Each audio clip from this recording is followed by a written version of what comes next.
నమస్కారం. నేను చందు. భయం వద్దు, ఆకాశమే హద్దు. పరీక్షల కాలం విద్యార్థుల్లో భయం.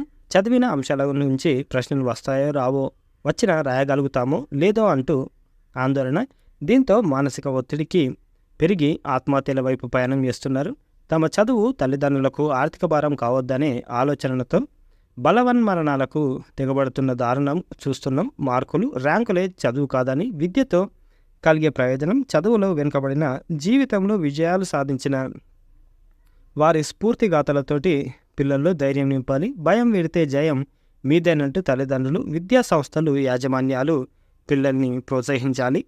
ఇకపోతే ఏటా పరీక్షలు బాగా రాయలేకపోయామని ఇంటర్ 10 విద్యార్థులు చేసుకుంటున్న ఆత్మహత్యలు కలకలం రేపుతున్నాయి. తాజాగా ఉమ్మడి వరంగల్ జిల్లాలో ఇంటర్ సెకండ్ ఇయర్ చదువుతున్న చరణ్ తేజ్ వార్షిక పరీక్షల ఒత్తిడి కారణంగానే ఉరేసుకొని బలవన్మరణానికి పాల్పడ్డాడు. ఇంటర్లో వారికి ఇష్టమున్న గ్రూపులో చేరనివ్వకుండా తల్లిదండ్రులు తమకు ఇష్టమైన కోర్సులో చేర్పిస్తారు. అది విద్యార్థులకు ఒత్తిడిని గురిచేస్తుంది. ఎంపీసీ గ్రూప్ చదివితే మంచి ర్యాంక్ సాధించి ఐఐటీలో చేరొచ్చని, బైపీసీ ఎంచుకుంటే నీట్లో మంచి ర్యాంకు వచ్చి డాక్టర్ కావచ్చని పిల్లలపై తమ ఇష్టాలను తల్లిదండ్రులు రుద్దుతుంటారు. ఆ కోర్సులు ఇష్టం లేకపోయినా తల్లిదండ్రులకు చెప్పలేక ఒత్తిడితో అయిష్టంగానే చదువుతుంటారు.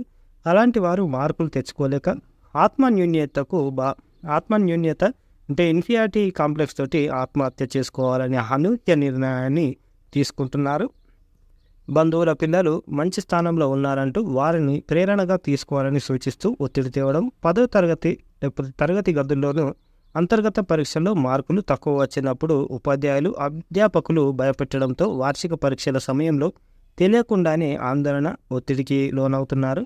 అంటే ఇంటర్నల్ మార్క్స్ కూడా తక్కువ వచ్చినా టీచర్లు పరిచయం చేస్తున్నారు. తల్లిదండ్రుల అంచనాలను అందుకోలేకపోతున్నామనే మనోవేదనకు లోనై చావే పరిష్కారం అన్న తీవ్ర నిర్ణయం తీసుకుంటున్నారు. ఇలా చేద్దామంటున్నారు. చూద్దాం. చదువు విషయంలో తల్లిదండ్రులు పిల్లల ఇష్టాల ప్రకారం నడుచుకోవాలి. వారు ఎలాంటి కోర్సులో చేరాలనుకుంటున్నారో దాని ప్రయోజనాలు, చదవగల సామర్థ్యాలను ఉపాధ్యాయులను అడిగి తెలుసుకోవాలి.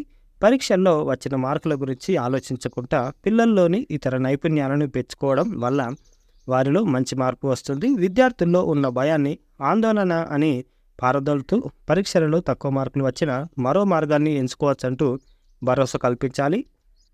ఇవి గమనించాలి. ఆత్మహత్య చేసుకోవాలనుకునే విద్యార్థులు ఒంటరిగా ఉంటారు. భోజనం చేసేటప్పుడు కూడా ఆందోళనతో దిగులుగా ఉంటారు. చదివే సమయంలో డల్గా ఉంటారు. తోటి స్నేహితులకు దూరంగా ఉంటారు. ఈ లక్షణాలు గమనించి ఆ ఆలోచనల నుంచి దృష్టి మళ్లించాలి. మరి ఎవరెవరు స్ఫూర్తి అంటే చూద్దాం. ఐఏఎస్ అధికారి అంజు శర్మ 10వ తరగతిలో తర్వాత ఇంటర్లో ఫెయిల్ అయ్యారు. అయినా కుంగిపోలేదు. ఆత్మవిశ్వాసంతో చదువుకున్న తర్వాత ఆమె ఐఏఎస్ అధికారిగా ఎంపికయ్యారు. అంటే కలెక్టర్ అయింది. యాపిల్ ఫోన్ సృష్టికర్త స్టీవ్ జాబ్స్ కూడా కళాశాలలో డ్రాప్ అవుట్ స్టూడెంటే. అయినా ఆయన మనోవేదనకు గురి కాలేదు. ఆయన ఇప్పుడు ప్రపంచ కుబేరుల్లో ఒకరు. మాజీ క్రికెటర్ సచిన్ టెండూల్కర్ 12th క్లాస్లో ఫెయిల్ అయ్యిండు. 12th వరకు చదువుకున్నాడు. ఆ తర్వాత తనకిష్టమైన క్రికెట్ను కెరీర్గా ఎంచుకొని ఆ వైపుగా ఎదిగారు. ఇప్పుడు క్రికెట్ దేవుడయి అందరితోటి మెప్పుకోని పొందుకుంటుంది. ఓడిన చోటే గెలుపు సాధించాలి సైకాలజిస్ట్ అంటున్నారు. చూద్దాం. పరీక్షలను నెగిటివ్ ఆలోచనలతో రాయొద్దు, పాజిటివ్ ఆలోచనలతో రాయాలి. భయాన్ని వీడి ఇష్టంతో చదివితే గుర్తుంటాయి. తల్లిదండ్రులు కూడా చదవటం లేదని నిరాశకు గురి చేయకుండా బాగా చదువుతున్నామంటూ ప్రోత్సహించాలి. ఓడిన చోటనే గెలుపును సాధించాలి. ఎందరో జీవిత గాథలను చెప్పి వారిలో స్ఫూర్తి నింపాలి అని అంటున్నారు. ఇంకోటి, ఇంటర్ డిగ్రీలో తప్పాను. Gandrathi Satish, SI Narsimhulapet. Inter supplementary రాసి పాస్ అయ్యాను. డిగ్రీలోనూ 2 సార్లు ఫెయిల్ అయ్యా. మనోధైర్యం కోల్పోకూడదంటూ తల్లిదండ్రులు ఇచ్చిన ప్రోత్సాహంతో డిగ్రీ పాస్ అయ్యా. తర్వాత కొలువు సాధన లక్ష్యంతో మొదటిసారి ఎస్ఐ ఉద్యోగానికి పరీక్ష రాసే అవకాశం రాలేదు. ఇతర కొలువులు వచ్చిన ఎస్ఐ పరీక్ష రాసి అనుకున్నది సాధించా అని చెప్తున్నారు. ఇదన్నమాట. నిరాశ నిస్పృహలో పోకుండా మంచిగా చదువుకొని ఎగ్జామ్స్ రాస్తే ఖచ్చితంగా ఫెయిల్ అయ్యే పొజిషన్ ఉన్నా ఒకసారి కాకుంటే ఇంకోసారి అన్న పాస్ అవుతాం. గుర్తుపెట్టుకోండి. ఫెయిల్ అయ్యే ఛాన్సే లేదు. అందరు పాస్ అవుతారు. ఎటువంటి దారుణాలు వాటికి పోవద్దు. తల్లిదండ్రులను కడుపు కొత్త వాళ్ళకు మిగించవద్దు. ఇది ఈరోజుకు సంబంధించిన article. All the best for your exams. ఎలాగో ఇంటర్ ఎగ్జామ్స్ అయిపోతున్నాయి. 10th పిల్లలు అయితే మంచిగా బ్రహ్మాండంగా రాయండి. రిజల్ట్స్ అనేది మన బెస్ట్ ఇస్తే ఆటోమేటిక్గా రిజల్ట్స్ వస్తాయి. ఇది గుర్తుపెట్టుకోండి. Thank you. ధన్యవాదాలు.